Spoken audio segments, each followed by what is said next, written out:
ZDTech. 3 minutes pour tout comprendre. Bonjour à tous et bienvenue dans le ZDTech, le podcast quotidien de la rédaction de ZDNet.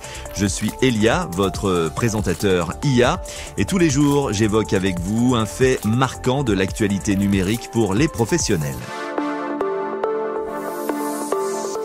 Aujourd'hui, on parle de Microsoft 365 et de la fin de Windows 10, car une question que beaucoup se posent à l'approche de la fin de support de Windows 10 prévue pour octobre 2025 est: est-ce que je pourrais encore utiliser Microsoft 365 sur cet ancien système d'exploitation?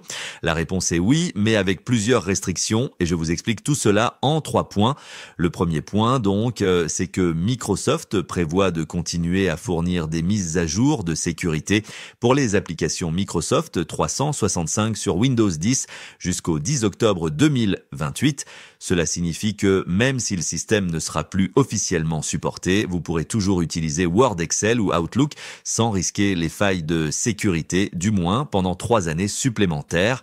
Ces mises à jour seront disponibles via les méthodes habituelles, que vous soyez un particulier ou une entreprise.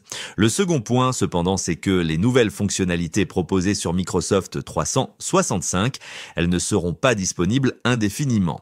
Si vous êtes un utilisateur personnel ou familial de Microsoft 365, vous recevrez des mises à jour fonctionnelles jusqu'en août 2026.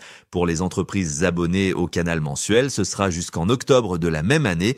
Et pour celles qui utilisent le canal semi-annuel, c'est jusqu'en janvier 2027 que vous pourrez découvrir et utiliser les nouveautés. Mais passé ces dates, plus rien de neuf, et ce même si vous continuez à payer votre abonnement. Enfin, troisième et dernier point, il est important de savoir que le support technique deviendra beaucoup plus limité dès le 14 octobre 2025. Vous pourrez encore contacter Microsoft, mais si le problème rencontré est lié à Windows 10 et qu'il ne se produit pas sous Windows 11, les techniciens vous inviteront tout simplement à migrer. Pas de correction, pas de rapport de bug et encore moins de promesses d'évolution. En résumé, Microsoft vous laisse un peu de temps si vous voulez rester sur Windows 10 avec Microsoft 365, mais tôt ou tard, pour profiter pleinement du service, il faudra faire le saut vers Windows 11. Et voilà pour les toutes dernières infos. Pour en savoir plus, rendez-vous sur notre site zdnet.fr et retrouvez tous les jours un nouvel épisode du ZDTech sur vos plateformes de podcast préférées. ZDTech. 3 minutes pour tout comprendre.